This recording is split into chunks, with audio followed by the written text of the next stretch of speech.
The scramble for Africa is one of the most disturbing phases of African history.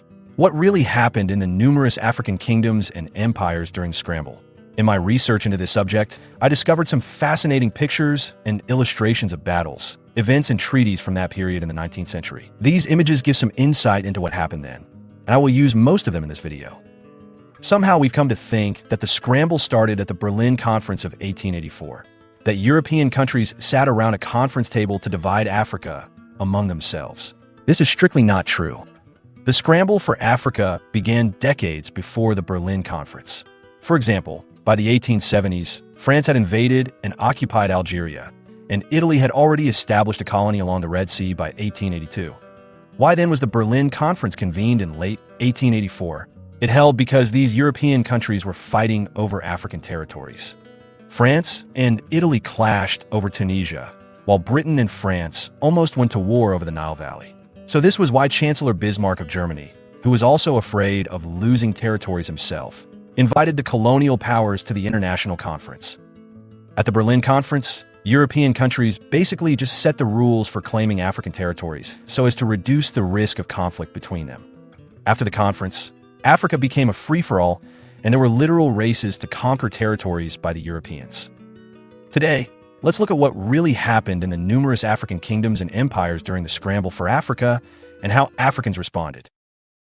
The scramble for Africa, also known as the partitioning of Africa, was the invasion and colonization of most of Africa by 7 Western European powers: Belgium, France, Germany, United Kingdom, Italy, Portugal, and Spain.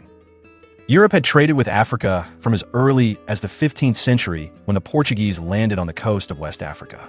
This contact increased with the rise of the slave trade. But before the 1880s, European presence was mostly along the coasts, where they traded with Africa through coastal posts. These coastal posts would develop into colony-like entities, like the Cape Colony in southern Africa, which came under colonial control in the mid-17th century. Europeans stayed near the shores because in the interior they faced the danger of contracting malaria, a sickness that killed them in droves, and the danger of attacks by marauding groups. But 3 major developments changed this in the late 19th century. First, the medical innovation that created the drug quinine, which helped protect them from malaria. Now, they could survive in tropical areas. Second, better iron technology led to stronger, cheaper guns, especially the first machine gun, the Maxim gun. This gave Europe a massive military edge. And third, steamboats powered by steam engines made travel and trade faster and cheaper. These boats ferried manufacturing goods and tropical foodstuffs such as groundnuts, cacao, and palm oil easily between Africa and Europe, and it also transported a new generation of explorers. Together, these changes sparked the scramble for Africa and the rapid colonization that followed. In southern Africa, Europeans had already settled in by the 17th century. The Dutch founded the Cape Colony in South Africa's southern tip in 1652, and by the early 1800s, the British began taking control of the region. When diamonds and gold were discovered in the 1860s and 70s, Britain rushed to claim more land, but not without resistance from Africans. Zulu and Xhosa kingdoms fought hard. In fact, in 1879, the Zulu army defeated the British at Isandlwana, a surprise to the whole of Europe. Although months later, a reinforced British army would attack and destroy the Zulu kingdom in revenge. Meanwhile, British and Dutch Boers competed fiercely for power in the region. This led to the Anglo-Boer Wars, and in 1910, Britain won and established the Union of South Africa. In North Africa, the completion of the Suez Canal in 1869 made Egypt incredibly important to Europe. The canal provided an important route to India. Ships no longer needed to sail around Africa to reach Asia, saving about 7,000 kilometers. Britain and France wanted control of that territory. And in 1882, Britain took over Egypt to protect the canal and block French influence. Soon, Britain and France were competing for the Nile Valley and would nearly go to war in early 1884. In Central Africa, King Leopold of Belgium wanted a Belgian empire in Africa. By the 1870s, he had come to believe that an overseas empire would bring prestige and profitability to a faltering Belgian economy. He hired explorer Henry Morton Stanley to explore the River Congo and sign sneaky treaties with African rulers in the Congo, giving Leopold exclusive control over trade, land, and resources in the region. At the same time, France sent François de Brazza, a French-Italian naval officer, to explore the Gabon and northern Congo areas and sign treaties with chiefs in the regions. These sneaky deals would be done all over Africa. Across Africa, the competition to claim territories intensified. But when France and Britain clashed in 1884, Germany, led by Chancellor Otto von Bismarck, stepped in.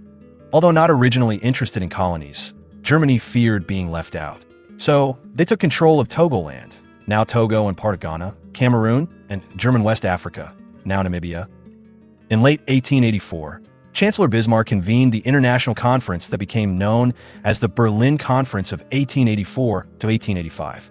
The conference took place from November 15, 1884, to February 26, 1885 in Berlin, Germany. It was attended by representatives from 14 countries: Austria-Hungary, Belgium, Denmark, France, Germany, Great Britain, Italy, Netherlands, Ottoman Empire, Portugal, Russia, Spain, Sweden, Norway, and the United States.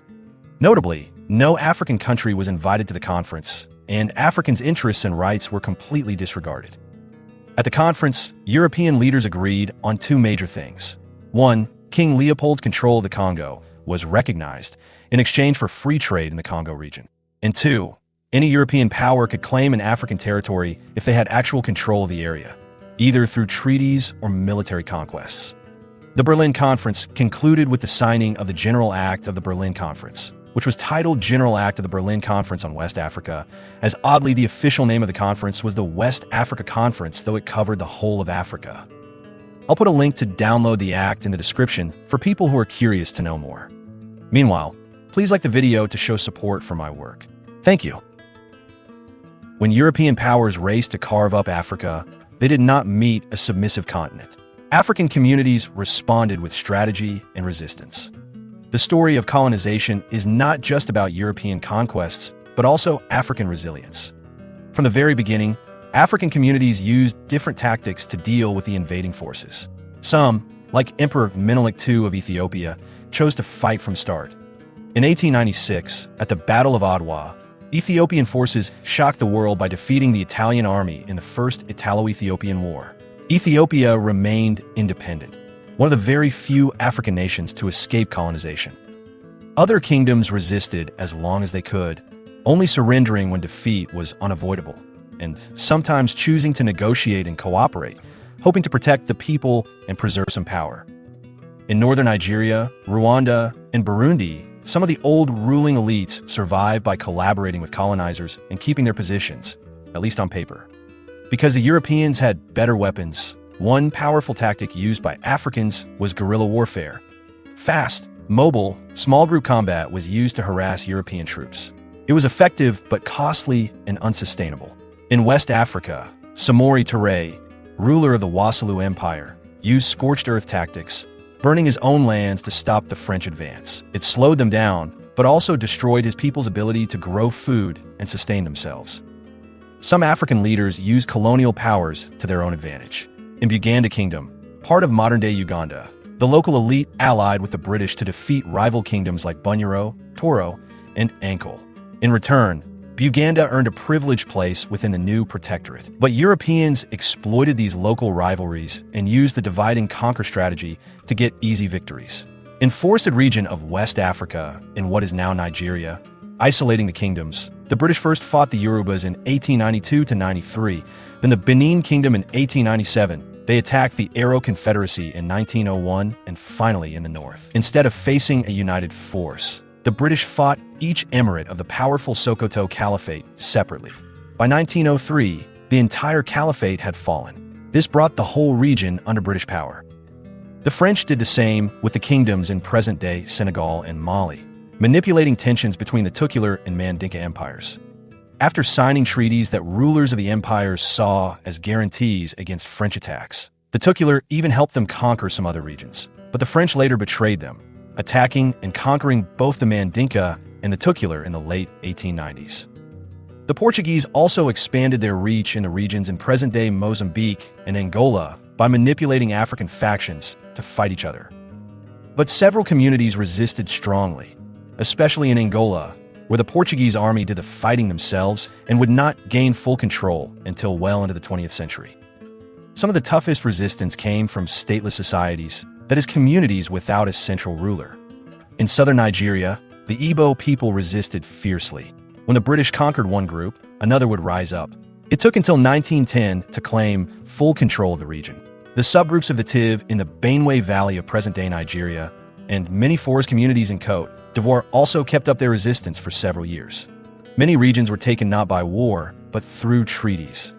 African chiefs often saw these agreements as friendship pacts or protection from attacks. Europeans, however, took them as legal proof of ownership of the territory. These treaties were used at the Berlin Conference to justify colonial claims. King Leopold of Belgium used treaties obtained by the explorer and mercenary Henry Morton Stanley to take control of what became the Congo Free State. At the same time, France, using treaties obtained by Pierre de Brazza, the Italian-French explorer, took control of what is now the Republic of Congo. In East Africa, the German explorer and later colonial administrator Karl Peters signed treaties with African chiefs on behalf of Germany, which led to control over Tanganyika, now Tanzania. Some European powers gave control to private companies. These companies took over territories, signing treaties and fighting wars. The Royal Niger Company controlled areas in Nigeria. The Imperial British East Africa Company operated around Lake Victoria and British East Africa, now Kenya. In Tanganyika, the German East Africa Company had ruling powers on behalf of Germany. In southern Africa, the British South Africa Company, led by Cecil Rhodes, the British mining magnate and politician, took over Shona and Ndebele lands, forming what became Rhodesia, modern Zimbabwe. They later expanded into Malawi. But a lot of times, attempts to rule by these companies were thwarted by Africans, and the European governments would be forced to take direct control. In Tanganyika, even after the German government had taken over, the uprising continued. It sparked the Maji Rebellion in 1905, a large-scale revolt against forced labor.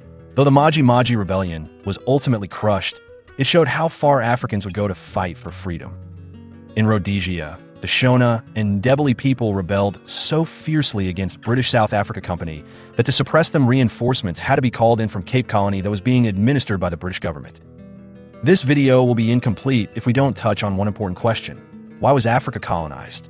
Actually, there's no single answer to this question. Several powerful reasons help explain the scramble in the late 19th century. One major reason was political and strategic rivalry between European powers. Due to wars and rivalries, Europe's balance of power was fragile. Any move by one nation had to be answered by others, and African colonies became a source of national pride and prestige, thus a symbol of power on the global stage. Another key reason was economic gains. Africa offered new markets for European goods and access to raw materials like rubber, cotton, and minerals, which were needed to fuel Europe's growing industries.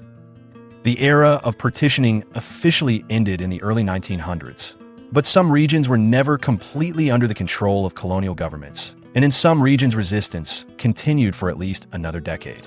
By the end, Britain held a vast stretch of territory from Egypt to South Africa, only interrupted by German East Africa.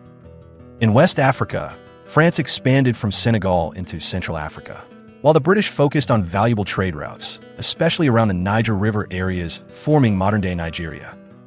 In East Africa, Britain claimed large inland areas, while Portugal secured land on both the east and west coasts of the continent. In this way, European powers carved up the continent and established nation-states. In the mid-20th century, most African nations would gain independence, but they would retain the borders that had been established during the colonial scramble for Africa. If you want to know what happened to the kingdoms in Nigeria during the scramble, watch this video next. Thanks for watching.